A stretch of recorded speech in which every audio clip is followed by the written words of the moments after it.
రాష్ట్రంలో ఎమ్మెల్సీ ఎన్నికల schedule release అయింది. కాంగ్రెస్ బీజేపీ పార్టీలు ఎన్నికల హడావిడిలో ఉండగా బీఆర్ఎస్ మాత్రం సైలెంట్ గా ఉంది. ఈ ఎమ్మెల్సీ ఎన్నికలకు దూరంగా ఉంటున్నట్లు తెలుస్తోంది. ఇప్పటివరకు గ్రాడ్యుయేట్, టీచర్ ఎమ్మెల్సీ ఎన్నికలపై బీఆర్ఎస్ సమీక్షించలేదు. స్థానిక సంస్థల ఎన్నికలపై మాత్రమే మాట్లాడుతున్నారు గులాబీ లీడర్లు. ఇప్పటివరకు ఎమ్మెల్సీ ఎలక్షన్స్ పై జిల్లా నాయకత్వానికి గులాబీ బాస్ ఎలాంటి ఆదేశాలు ఇవ్వలేదు. బీఆర్ఎస్ పోటీ చేయకపోవడానికి కారణాలేంటి అనే దానిపై పార్టీ నేతల్లో చర్చ జరుగుతోంది. ఎమ్మెల్సీ టికెట్ ఆశించిన నేతలు అసంతృప్తిలో ఉన్నట్లు సమాచారం.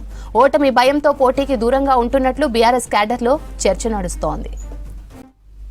ఇక దీనికి సంబంధించి పూర్తి డీటెయిల్స్ శ్రీనివాస్ అందిస్తారు. శ్రీనివాస్,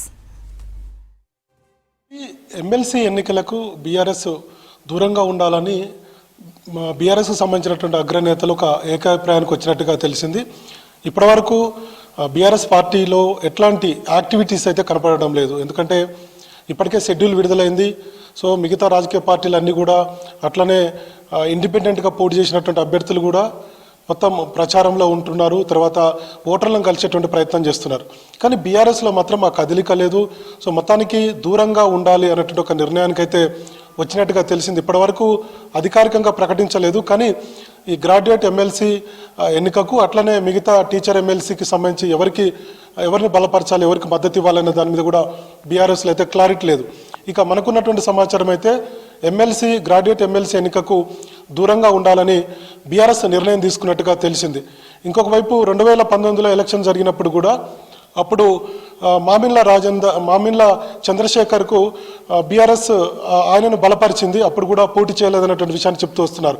కానీ ఇప్పుడు బీఆర్ఎస్ పోటీ చేయకపోవడానికి కారణాలు ఏంటి అనే దాని మీద కూడా పెద్ద ఎత్తున పార్టీలో చర్చ జరుగుతుంది. ఎందుకంటే అటు అసెంబ్లీ ఎన్నికల్లో ఓటమి పాలై, తర్వాత మొన్న జరిగినటువంటి పార్లమెంట్ ఎన్నికల్లో కూడా ఒక సీటు గెలవకుండా ఓడిపోవడం, తర్వాత ఇప్పుడు కనుక ఎమ్మెల్సీ ఎన్నికల్లో పోటీ చేసి గ్రాడ్యుయేట్ ఎమ్మెల్సీ ఎన్నికల్లో ఓడిపోతే కొంత కేడర్లో నిరుత్సాహం పెరిగేటువంటి అవకాశం ఉంది. ప్రధాన ప్రతిపక్షంగా బీఆర్ఎస్ చెప్పుకున్నటువంటి ఈ పరిస్థితుల్లో ఓటమి చెందితే పరిణామాలు ఎలా ఉంటాయన్నటువంటి ఆలోచనలో బీఆర్ఎస్ రాష్ట్ర ముఖ్య నేతలు ఉన్నట్టుగా మనకు తెలిసింది. అందులో భాగంగానే కొంత దీనికి దూరంగా ఉండాలన్నటువంటి ఆలోచన చేస్తున్నట్టుగా చర్చ జరుగుతుంది. అయితే మరొక చర్చ కూడా జరుగుతుంది.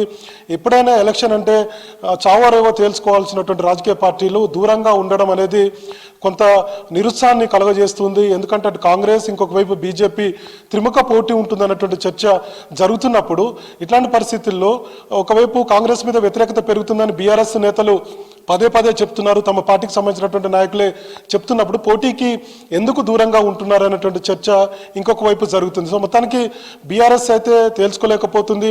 సో పోటీ చేయాలా లేదా అని గత కొన్ని రోజుల నుంచి కూడా తర్జన పడింది. ఫైనల్గా పోటీకి దూరంగా ఉండాలన్నటువంటి ఆలోచనకే వచ్చినట్టుగా తెలిసింది. ఇంకొక వైపు బీఆర్ఎస్కి సంబంధించినటువంటి అగ్రనాయకత్వం అంతా కూడా ఇప్పుడు జరిగేటువంటి గ్రాడ్యుయేట్ ఎమ్మెల్సీ ఎన్నికకు సంబంధించి అది అక్కడ నలుగురు ముఖ్య నేతలు అక్కడే ఉన్నారు. మెదక్కు చూస్తే కేసీఆర్ గజ్వేల్ నుంచి ఉన్నారు. తర్వాత ఉమ్మడి మెదక్ నుంచి అట్లనే హరీష్ రావు సిద్దిపేట ఎమ్మెల్యేగా ఉన్నారు. మరోవైపు కరీంనగర్ ఉమ్మడి జిల్లా నుంచి కేటీఆర్ సిరిసిల్ల ఎమ్మెల్యేగా ఉన్నారు. మరోవైపు కవిత కూడా అదే నిజామాబాద్ ఉమ్మడి జిల్లాకు సంబంధించి స్థానిక సంస్థల ఎమ్మెల్సీగా కూడా ఉన్నారు.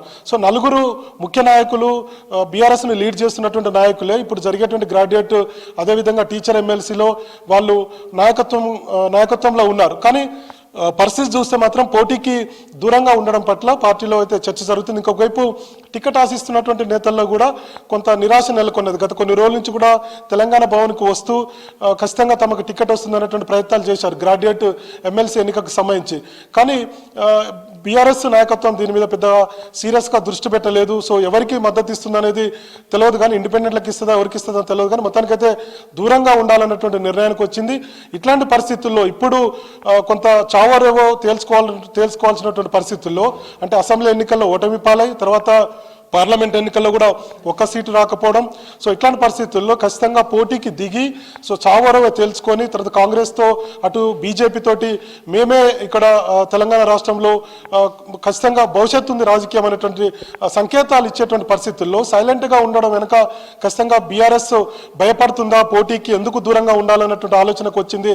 ఇట్లాంటి అంశాల మీద అటు పొలిటికల్గా రాజకీయ విశ్లేషకుల్లోని చర్చ జరుగుతుంది, మరోవైపు బీఆర్ఎస్లో కూడా ఈ చర్చ జరుగుతుంది. ముఖ్యంగా 2-3 కారణాలు చెప్తున్నారు.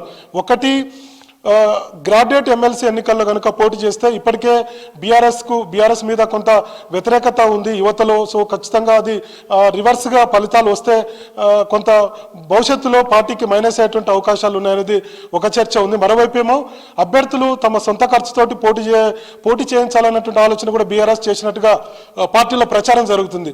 సో పోటీకి ఆ స్థాయిలో ఖర్చు చేసుకొని పోటీకి దిగాలంటే కష్టమైనటువంటి పని అనేది ఇంకొక చర్చ జరుగుతుంది. ఇంకొక వైపు ఏమో స్థానిక సంస్థల ఎన్నికల మీదనే మొత్తం రాష్ట్ర నాయకత్వం అంతా కూడా మాట్లాడుతుంది.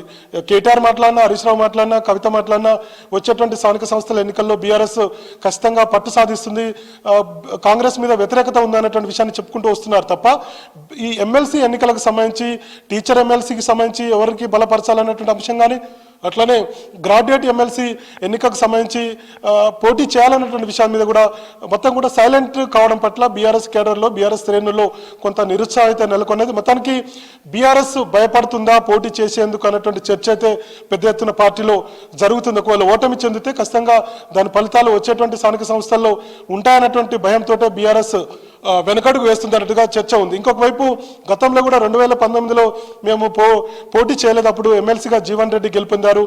కానీ ఇప్పుడు పోటీకి ఇప్పుడు కూడా దూరంగా ఉంటున్నామని చెప్తున్నారు. కానీ మిగతా అటు వరంగల్, ఖమ్మం, నల్గొండ గ్రాడ్యుయేట్ ఎమ్మెల్సీ ఎన్నికల్లో కూడా బీఆర్ఎస్ పోటీ చేసింది. అట్లనే హైదరాబాద్ రంగారెడ్డి, మహబూబ్ నగర్ గ్రాడ్యుయేట్ ఎమ్మెల్సీ ఎన్నికల్లో కూడా పివి నరసింహారావు కూతురు ఆమెను నిలబెట్టారు, ఎమ్మెల్సీగా కూడా గెలుపొందింది. కానీ బీఆర్ఎస్ చెప్పేది ఒక రకంగా ఉంది, కానీ గతంలో పోటీ చేసింది. ఇప్పుడు మాత్రం ఈ ఆదిలాబాద్, అట్లనే కరీంనగర్, మెదక్, నిజామాబాద్ ఈ గ్రాడ్యుయేట్ ఎమ్మెల్సీకి మాత్రం దూరంగా ఉండాలన్నటువంటి ఒక నిర్ణయానికి రావడం పట్ల పార్టీలో ఒక చర్చ అయితే జరుగుతుంది ఇంటర్నల్ గా.